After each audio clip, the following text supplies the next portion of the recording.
The monk who sold his Ferrari एक ज्ञान से परिपूर्ण प्रेरक कहानी है। इसके लेखक रॉबिन शर्मा हैं। रॉबिन शर्मा ने दुनिया की कई कंपनियों और कर्मचारियों के लिए प्रशिक्षण कार्यक्रम किए हैं। रॉबिन शर्मा ने आत्म सुधार से संबंधित कई किताबें लिखी हैं, जिनमें से the monk who sold his Ferrari best seller है। इसका प्रकाशन 1997 में हुआ था और इसकी 3 मिलियन से ज़्यादा प्रतियां बिक चुकी हैं। नमस्कार दोस्तों, आज मैं the monk who sold his Ferrari पुस्तक के सार की चर्चा करूंगी। इस पुस्तक की खास बात है, जो भी बातें इसमें कही गई हैं वो बहुत ही साधारण शब्दों में कही गई हैं और ये बातें हमारे जीवन में महत्वपूर्ण भी हैं। साथियों, जब हमसे कोई सवाल पूछता है कि आपकी ड्रीम कार कौन सी है, तो हम फरारी, मर्सिडीज जैसी महंगी कारों के नाम लेते हैं। The monk who sold his Ferrari किताब में जूलियन मेंटल नाम का चरित्र है, जो जीवन में सफल व्यक्ति है। उसके पास वह सब है जो एक आम इंसान चाहता है, लेकिन सब कुछ होने के बाद भी वह खुश नहीं है। उसके पास अपने लिए समय नहीं है। वह अपनी सारी चीज़ें बेचकर हिमालय पर्वत चला जाता है जीवन की सच्चाई जानने के लिए। दोस्तों, कहने का तात्पर्य यह है कि यह महत्व नहीं रखता कि आपकी ड्रीम कार कौन सी है। महत्व ये रखता है कि क्या आपको उस ड्रीम कार को खरीदने के बाद वो खुशी मिली है जिसकी तलाश में आप हैं। लेखक इस किताब में एक बात बार बार कहते हैं, the purpose of life is the life of purpose, अर्थात जीवन का उद्देश्य ही उद्देश्य का जीवन है। यह एक सेल्फ हेल्प बुक है। जूलियन मेंटल जो पेशे से लॉयर हैं, इसमें उन्हीं की कहानी को चित्रित किया गया है। मेंटल अपना घर और फरारी दोनों को बेच देते हैं ताकि वो 7 वर्च्यूज सेजेस ऑफ सिवाना, जो कि हिमालय पर है, उनसे सीख सके। लेखक कहते हैं, your I can is more important than your IQ, यानी कि आपकी बौद्धिक क्षमता से ज़्यादा आपका पॉजिटिव एटीट्यूड मायने रखता है। लेखक रॉबिन शर्मा के अनुसार स्वयं को समय देना बहुत आवश्यक है। लेखक कहते हैं, जो दूसरों को अच्छे से जानते हैं वह बुद्धिमान हैं, लेकिन जो स्वयं को जानते हैं वही सच्चे अर्थों में ज्ञानी हैं। जूलियन के पास वह सब कुछ है जिसे एक आम आदमी चाहता है, लेकिन वह खुश नहीं है और सब कुछ बेचकर हिमालय चले जाते हैं। एक बार वह हार्ट अटैक को भी सफ़र करते हैं, जिसकी वजह से वह सब कुछ छोड़कर कहीं गायब हो जाते हैं। अपनी फरारी को बेचने के बाद वह भारत आते हैं, तो वह कई महीने भारत में रुकते हैं और मंक योगी कृष्णन से भी मिलते हैं। अपने बदले हुए जीवन के बारे में जूलियन जॉन को बताते हैं कि 3 साल के बाद उन्हें अपने चेहरे पर खुशी की चमक दिखाई दी है। जूलियन जॉन से प्रॉमिस लेते हैं कि वो ये रहस्य सबको बताएं, और इस किताब के माध्यम से जॉन वही कर रहे हैं। रॉबिन शर्मा ने बुक में एक बहुत ही अच्छा कोट लिखा है, worry drains the mind of its power and sooner or later it injures the soul, यानी कि चिंता एक तरह से हमारे मस्तिष्क को ड्रेन कर देती है और आत्मा को घायल।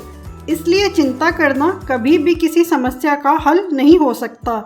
सबसे पहली चीज़ लेखक हमें विचारों के नियंत्रण के विषय में बताते हैं, क्योंकि हम हमारे विचारों का ही परिणाम होते हैं। मंक योगी कृष्णन कहते हैं, हमारा मस्तिष्क एक सुंदर फूलों से घिरे बगीचे की तरह शांत जगह है। हमें उसमें सुंदर चीज़ें, सुंदर विचार भरने हैं। जैसे हम सुंदर फूलों से भरा बगीचा हो, इसमें हमें अच्छे विचार भरने चाहिए। हमेशा चिंता करके इसमें हमें कचरा नहीं भरना चाहिए। दोस्तों, माइंड को क्लटर हाउस नहीं बनाना है। अच्छे विचार रोपिए तो निश्चित रूप से फल भी अच्छे आएंगे। इस किताब में रोज़ एक्सरसाइज के बारे में बताया गया है। कल्पना करिए, आपने अपना ध्यान एक रोज़ पर केंद्रित किया हुआ है। आप बस उस फूल की प्रशंसा कर रहे हैं। ये सब कल्पना करने की कोशिश करें। जूलियन कहते हैं, जो हमारा पास्ट होता है वही सबसे बड़ा गुरु होता है। इसलिए पास्ट से सीखना बहुत ज़रूरी होता है। पास्ट हमें ज़िंदगी में महत्वपूर्ण सबक देकर गया होता है।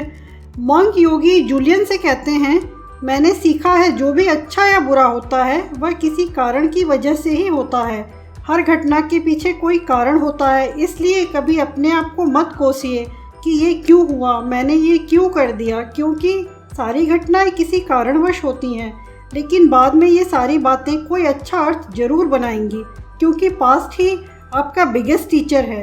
लेखक अपने दिमाग पर नियंत्रण के विषय में बताते हैं। आपका दिमाग आपको नियंत्रित ना करे, बल्कि आप दिमाग को नियंत्रित करें। आप सुंदर बगीचा बनाएं, दिमाग को अच्छे विचारों से भरकर। दूसरी चीज़ है अपने लक्ष्य निर्धारित करके उस पर कार्य करना, अपने उद्देश्य के पीछे डटे रहना। ये सब लेखक हमें जूलियन के चरित्र के माध्यम से बताना चाहते हैं।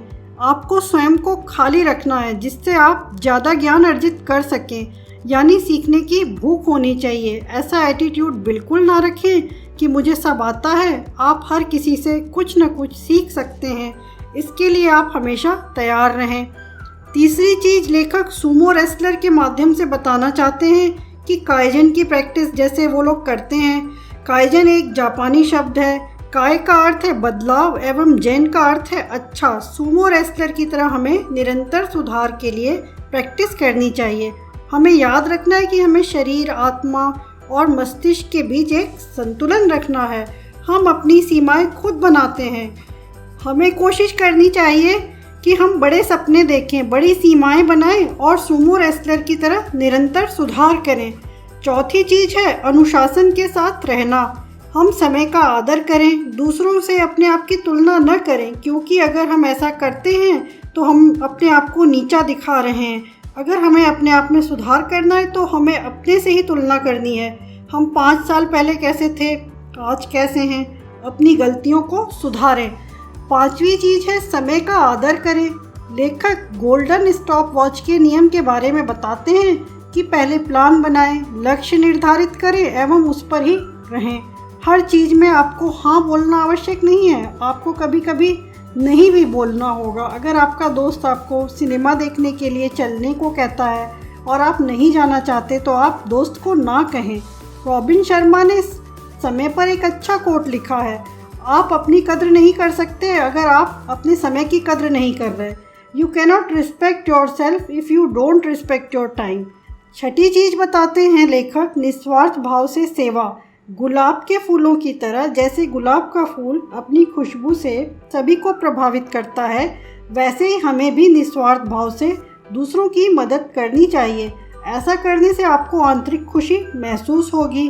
सातवीं चीज़ है embrace the present, path of diamonds. हमें अपने वर्तमान में जीना चाहिए। वर्तमान एक हीरे की तरह है। वर्तमान में जितना हो सके खुश रहें।